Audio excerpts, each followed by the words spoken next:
All right, my Taurus friends, how are you today? Aaron here bringing you your monthly horoscope for January of 2020. Happy New Year to you. We have a huge month ahead of us. All right, if you're new to this channel, please check it out. I'm doing daily astrology videos every single day, okay, that are going to dive deeper into these aspects that we're talking about here. This is a monthly overview to kind of give you a look what's coming up, and then the dailies are going to dive deeper into the aspects that are going on. So right off the gate, on the 1st and the 2nd of January, we've got Mercury meeting up with Jupiter, okay? Mercury is our planet of communication, information coming our way. This is happening in your 9th house. There's a ton of energy happening in your 9th house this year. Jupiter is going to be in your 9th house all year. 9th house is about higher learning, education, trusting the universe, trusting the path, having faith. You know, we don't see the whole road, and that's kind of a Taurus thing. Is like we got to figure out, you know, it's a stable and practical earth sign. It's like we got to figure this out and this out and this out, and 2 + 2 = 4, and there's no exceptions. And there's a lot of information that's going to be coming in this year that's going to challenge some of those views. All right, now it'll be well received the more open we are to them, to these new ideas. But if we're closed off, you know, I can't embrace you. You know, if you're closed off, we can't experience this warmth. You know, if we're closed off, we have closed fists or closed mind. You can't put a penny, let alone a $100 bill or $1 million check in my hand. You know, I have to be open to receiving. And that's a huge aspect that's going to be going on with you throughout 2020, as well as through the next 6.5 years to come, as Uranus, the wrecking ball, the great awakener of the zodiac, is in your 1st house, okay? And it's only at 2 degrees right now.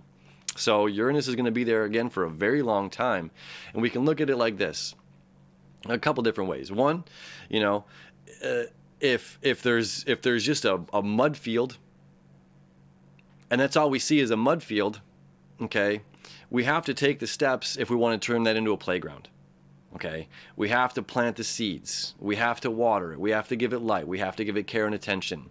And just the same as if we have this beautiful patch of grass that we love in our backyard, but we want a garden, we're going to have to come through with a rototiller. We're going to have to dig up this solid ground. We're going to have to get our hands dirty, you know? And we have to plant the seeds. We have to water our garden. We have to tend to our garden. Okay, so that's going to be an ongoing theme that's not only happening through 2020, but for the next 6.5 years ahead of you. So again, so much information is coming into your 9th house, which is travel, which is again having faith, which is higher knowledge, higher education, and a bit of luck is on your side as well, okay? Which adds to that. Like, it's like, okay, I think I can trust to open up, you know, it's a good aspect.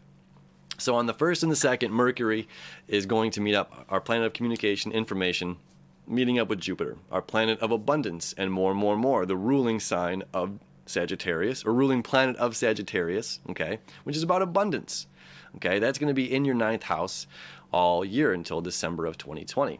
So Mercury meeting up with Jupiter is going to say there's new ways to communicate, new ways to look at a situation, new ways to view this. There's new information out there that I can receive and absorb that's going to allow me to tend to my garden a little bit easier, yeah?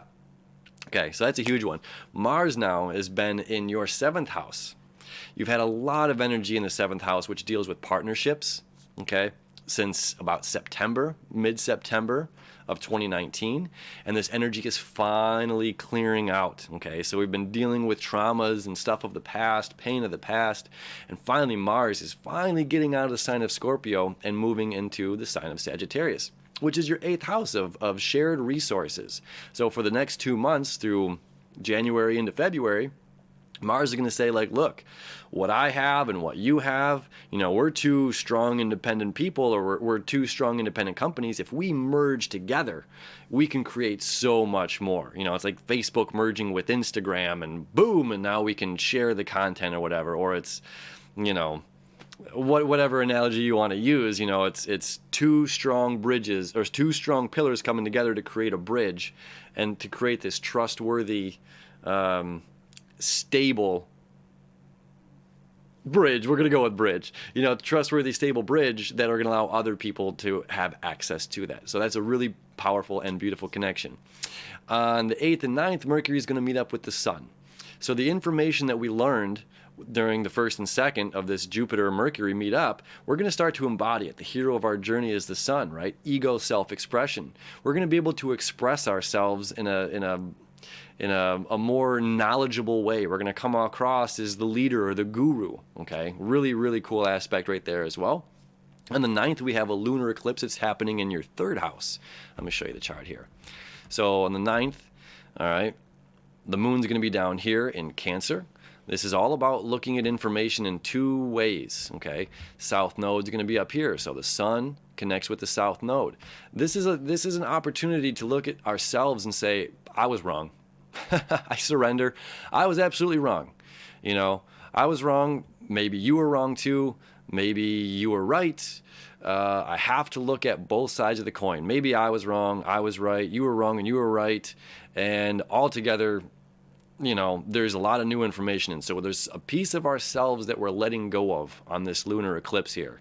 A piece of our stubborn selves that we have to let go of in order to make a graceful new entry into 2020. Okay, so this lunar eclipse is going to highlight that. Then on the 11th and 12th, Mercury is going to move up here to connect with Saturn and Pluto. And on the 12th, Saturn and Pluto are going to meet together as well. So it's like a lot of new information meeting in a sign of higher knowledge and higher learning for you. Okay, it's a really, really powerful aspect. And this is happening in Capricorn, which is our government. How are we governing ourselves? What are we doing, you know, to create structure in our lives? Okay. Now this Saturn-Pluto meetup, this is the first time that this has happened since 1982. All right, 37 years ago. Okay. So this is a really big connection that's coming our way in the middle of January here.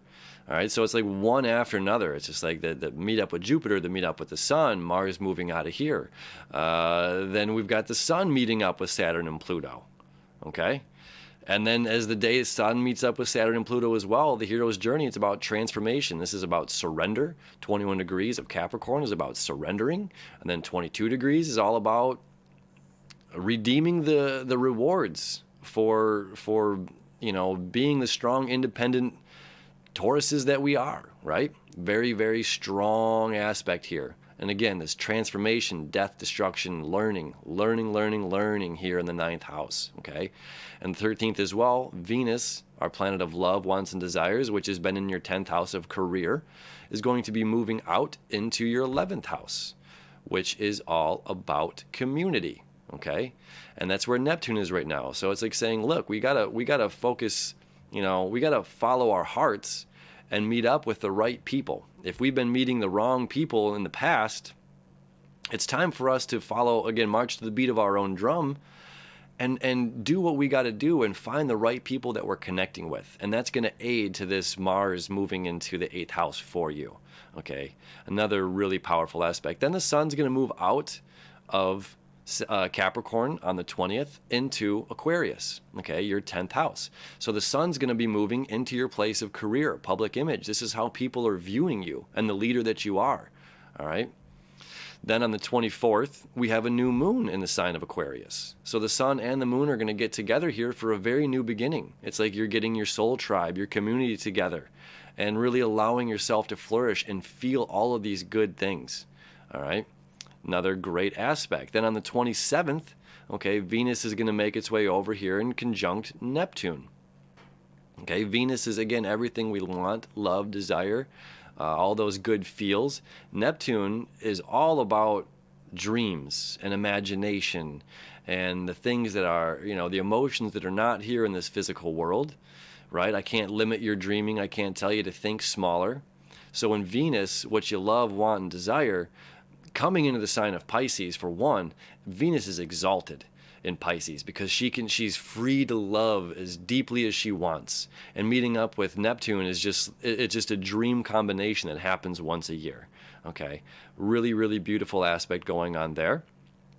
As well, we're going to have on the 28th, the moon moves into Pisces as well and connects with Neptune and Venus on the 28th. Okay, again, so just like continuing this like further of like good feels, right? And the moon is about our emotions. It's our emotional need, and Venus is what we want, love and desire. And Neptune is about our dreams and imagination. So it's like dreams and imagination, what we want, love, desire, and what we need on an emotional basis all come together in your place of community. Okay, very, very, very powerful connections going on there. So again, there's a lot of information, a lot of new light coming your way. All right. So thank you for hanging out with me. And again, we're doing this every single day, which is going to dive deeper into all of these aspects. So come check them out. All right. We'll see you tomorrow.